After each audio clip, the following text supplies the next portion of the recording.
Welcome students, class 12 business studies controlling modern techniques of manager control part 2। इस video में हम बात करेंगे मॉडर्न टेक्निक्स के बारे में जो मैनेजमेंट कंट्रोल में इंपॉर्टेंट रोल प्ले करती है। कंट्रोलिंग चैप्टर में से प्रीवियस हमने बात करी थी modern techniques of managerial control part 1, जिसमें हमने ब्रेक इवन एनालिसिस और पर्सनल ऑब्जर्वेशन और स्टैटिस्टिकल के बारे में बात करा था।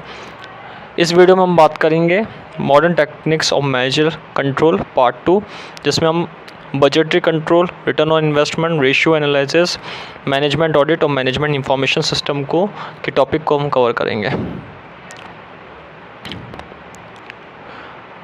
बजटरी कंट्रोल में सबसे पहले देखा जाता है कि बजट बनाया जाता है।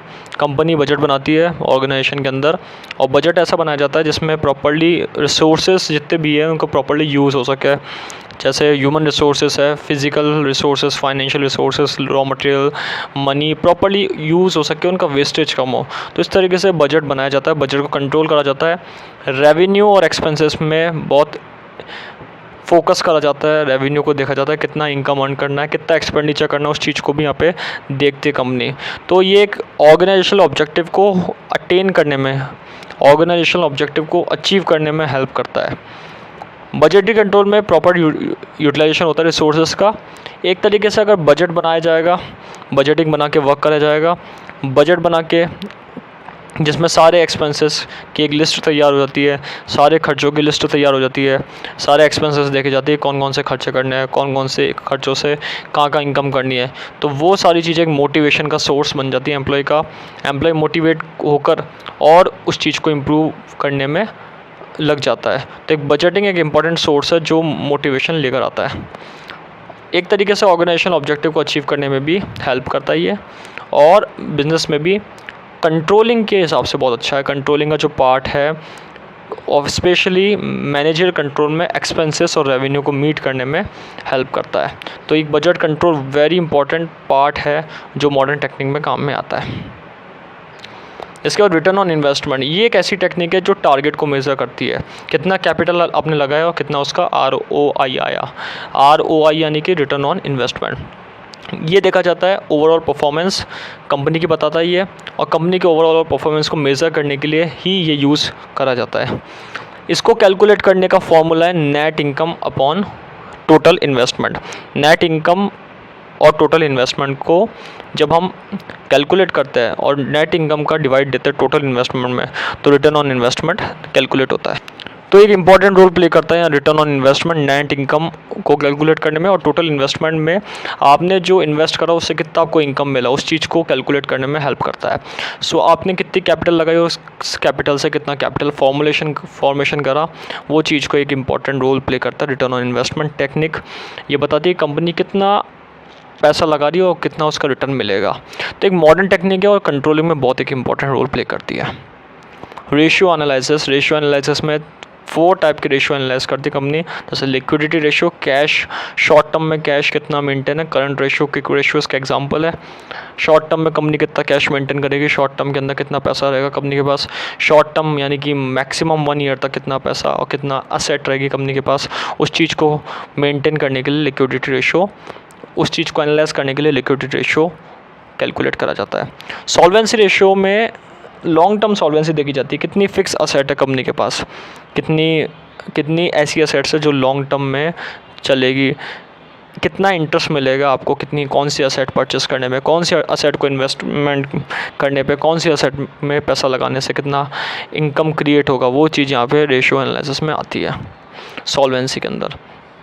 प्रॉफिटेबिलिटी कंपनी देखती है कंपनी किस पोजीशन में प्रॉफिट की, हाई प्रॉफिट पे, कम प्रॉफिट पे, मीडियम प्रॉफिट पे, प्रॉफिटेबल पोजीशन को देखती है कंपनी। जैसे gross profit ratio, net profitability ratio, gross profitability ratio, इस चीज़ को निकाला जाता है, इसमें एनालाइज करा जाता है। तो प्रॉफिटेबिलिटी रेशियो एनालिसिस का ऐसा पार्ट है जो कंपनी का प्रॉफिट एनालिसिस, प्रॉफिट प्रोविजन के बारे में बताता है। 4 पॉइंट है turnover ratio. Turnover ratio company की रिसोर्सेज को बताता है। कंपनी के कितना रिसोर्स यूज़ करा, कंपनी ने कितना इफेक्टिव यूज़ का रिसोर्सेस का, कितना टर्नओवर है, कंपनी की कितनी सेल्स हो रही है, कितना रेवेन्यू क्रिएट हो रहा है, स्टॉक का कितना टर्नओवर है, डेटर्स का कितना टर्नओवर है, क्रेडिटर्स का कितना टर्नओवर है, कितना डेटर्स का, कितना क्रेडिटर्स का अमाउंट है, कितना आपने जो फिनिश गुड है आपका जो स्टॉक है उसके ऊपर ओपनिंग स्टॉक कितना है, क्लोजिंग स्टॉक कितना है, उस चीज़ को कैलकुलेट करने में टर्नओवर रेशियो बहुत इंपॉर्टेंट रोल प्ले करता है। तो ये एक रेशियो एनालिसिस भी मॉडर्न कंट्रोलिंग का मॉडर्न टेक्निक है जो कंट्रोलिंग में इंपॉर्टेंट रोल प्ले करती है। इसके बाद है मैनेजमेंट ऑडिट। मैनेजमेंट ऑडिट एक कंट्रोल सिस्टम को इम्प्रूव करने में हेल्प करता है। ऑडिटिंग यानी कि वेरीफाई करना, अकाउंट को चेक करना, मैनेजमेंट को चेक करना, ये प्रॉपर्ली मैनेजमेंट करने में हेल्प करता है। एफिशिएंसी क्रिएट करने में हेल्प करता है। प्रेजेंट एंड पोटेंशियल एफिशिएंसी को क्रिएट करने में हेल्प करता है। कोऑर्डिनेशन तालमेल बनाने में हेल्प करता है लोगों में, डिपार्टमेंट में, उनके फंक्शंस में, उनके वर्क में हारमनी बनाने में हेल्प करता है, टुगेदरनेस लेकर आता है। सो मैनेजर जो पॉलिसी होती है वो बहुत इंपॉर्टेंट होती है और उस पॉलिसी को ऑडिट करना सबसे ज़्यादा इंपॉर्टेंट होता है। तो उस चीज़ को ये देखता है कि उस चीज़ को अपडेट करता है और मैनेजर पॉलिसी को अपडेट करके, मैनेजमेंट स्ट्रेटेजी को अपडेट करके कंपनी के अंदर एक अच्छा कंट्रोल सिस्टम लाता है। सो फर्स्ट पॉइंट है improve the control system of an organization. Second point है कोऑर्डिनेशन लेकर आता है अलग अलग डिपार्टमेंट में।